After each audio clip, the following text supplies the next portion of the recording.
I used to think paradise was a place you never left. I used to think dreams were things you put on a shelf and dusted off someday when the world finally felt ready. I carried that shelf for years, careful, polite, patient, until one spring morning I realized the shelf had become a museum for my own life. So I crossed oceans and seasons to chase a small, stubborn dream, to finally hold snow in my hands. It was early spring, well, when we arrived at the airport in Calgary. There's that feeling that's really something hard to explain and something I cannot really put into words. But it's the first time I saw snow in my entire life. So it was early spring, a time when the world is caught between two songs. The snow I found was not dramatic or cinematic, but it's that kind of a snow where you can really appreciate it. You can't see it elsewhere if you're in a tropical country. So it arrived like a quiet guest, cool, whole, unexpectedly present. It landed on my palm and stayed there, a small, undeniable proof that some things you want can arrive exactly as they are. There is a ridiculous, tender moment when a dream becomes real. It is quieter than you expect. It is not fireworks. It is a single breath, a single cold touch, and the sudden childlike certainty that something you wanted is finally here. In that instant, I laugh because the dream was not the polished picture I had kept in my head. It was better because it was real and imperfect and mine. Spring snow teaches you about timing. Dreams do not always arrive on schedule. Sometimes they come softened by the world's changes. Sometimes they arrive stubborn and intact. Those flakes clung to my gloves and to the air, patient and honest, reminding me that some dreams are meant to be held and examined, not consumed in a single breath. I played like I had been saving those moments for a lifetime. I made small, clumsy snowballs, though the one you see on the video is not that small. And I watched them sit in my hands, solid and honest. I threw handfuls into the air and watched them hang for a moment before scattering. I felt like a child again, and in that smallness, I felt enormous. Play is permission, an unspoken allowance to be alive in the simplest way. When we give ourselves that permission, the world answers. We drove through a landscape caught between seasons, hollows still white, fields already waking with green. The road felt like a ribbon through a story that was being written. Signs passed like small promises kept. The land around Drumheller, ancient and patient, sculpted by wind and water, felt like a reminder that the world has been making art long it's making art long before we learned to name our own. Standing among those shapes, I felt both very small and very held. There was a moment of disappointment, though we stood outside a museum with its doors closed for the day. For a second, I felt the familiar sting of a plan thwarted. Then I realized awe does not require a ticket. The bones of the earth, the way light fell across old stone, the hush of a place that holds stories. These were enough. Sometimes the thing we want is not the only way to feel wonder. In the city, life moves in small, ordinary miracles. A stranger sharing an umbrella, steam rising from a coffee cup like a tiny celebration, a child chasing a pigeon, with a kind of joy that makes you remember how to run. People hurried and lingered, each carrying their own weather. The tower that rose above the streets, the Calgary Tower, felt like a quiet beacon, something we built to find our way back to what matters. It reminded me that we make markers for ourselves, not to show off, but to remember where we choose to stand. I had come for snow, but I found something else too: the permission to be present, the permission to notice the small things, the way breath fogs in cool air, the way a footprint holds a puddle for a moment, the way a laugh can break through the most stubborn seriousness. Being present is not passive, it is an active choice to show up for the small, ordinary moments that stitch a life together. Then I returned to the sand.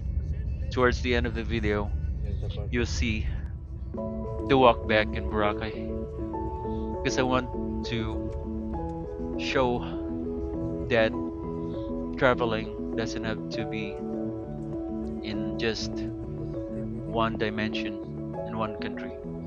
I want to show the beauty in each place in each country.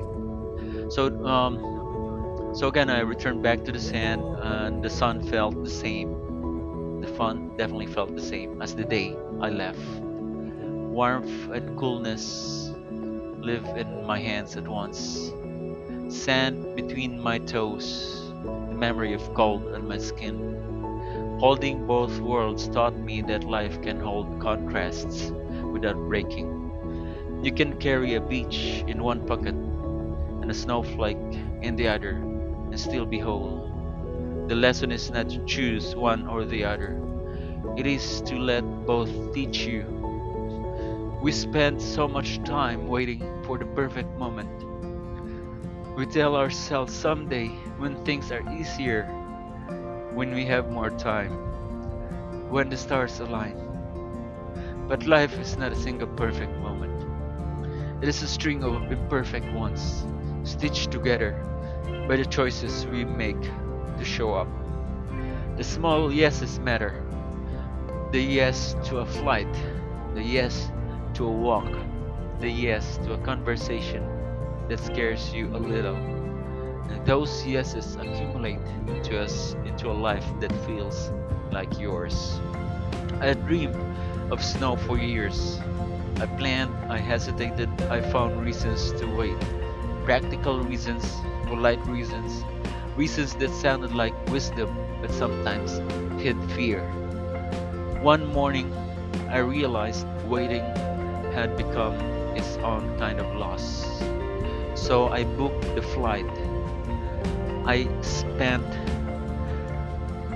almost 100,000 pesos for the flight and the travel insurance alone. That choice felt like choosing myself. It was not selfish, it was an act of saying yes to the life I wanted to live. Choosing to go echoed in everything that followed. It changed the way I noticed light, the way I left, the way I let myself be surprised. It made small things feel like gifts. A warm cup of tea after a cool walk, a stranger's smile, the way a road bends and reveals a view you did not expect.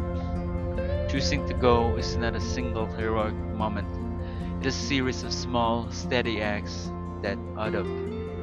The lesson I carried home was simple and stubborn.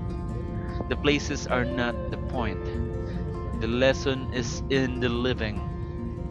The, to enjoy life is not to escape responsibility. It is to meet responsibility with a heart that remembers how to be delighted. It is to take the small chances that make a life feel like your own. It is to let yourself be moved by beauty, by grief, by gratitude. and to let those movements change you. And when I tell about grief, you feel that sadness after the travel, but you know that you have done something that you always dream of.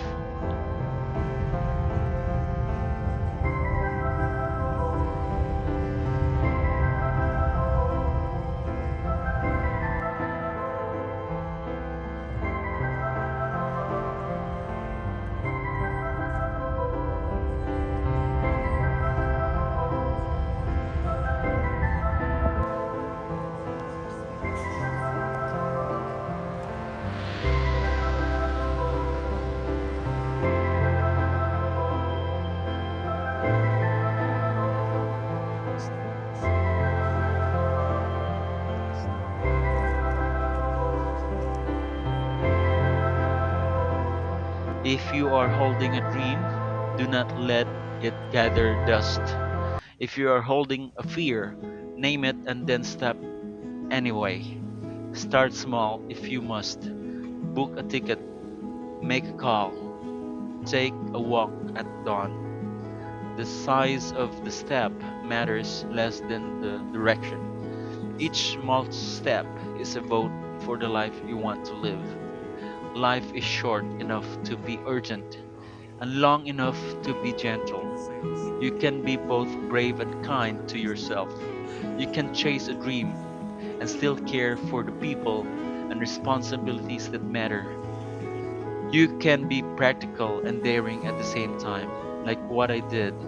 I've been saving that money for that flight for the entire career I have been having. Yeah, though I save it in the later part of my career, but still I saved that to get the dream I've been dreaming on. So the paradox is the point. Living fully requires both courage and tenderness. So if there is something you have been saving for someday, consider this a quiet invitation. Take one small action toward it today. Let the dream be imperfect. Let the timing be messy. Let the result surprise you. Real dreams arrive in textures and tones you did not expect, and they teach you more about who you are than the dream itself ever could. I learned to hold snow and sand in the same breath. I learned that the world will always be changing, and that it's not a reason to wait, because a reason, yeah, it's not a reason to wait, but a reason to move. If you're listening now, take this as a small, steady permission. Choose one yes. Book the ticket, make the call, step outside. Let the world surprise you. Let yourself be surprised. Enjoy life while living. And if you learned something from this video, from my channel, and probably hopefully you've been watching my other videos, don't forget to hit the like button and the subscribe button. Your small act of kindness is definitely going to help more than one way. So I appreciate you've watched up to this point in this video, and I hope you'd watch until the end. I appreciate you being here, being part of the story I wanted to tell. And leave the comments so that I know where you are. If someone I knew or someone I haven't met yet, I want to hear from you. And share your travel stories if you've also traveled somewhere. The first time you may have seen snow, the first time you have realized the dream, the first time you step into a territory that you thought would just be in your dreams. Tell me that. Leave comments and share this video to people who have been holding on to some dreams, but they don't have the right time, the right courage, or probably are still saving money for it. Again, I appreciate you watching, and see you around. Hopefully, I'm going to see you in my next videos.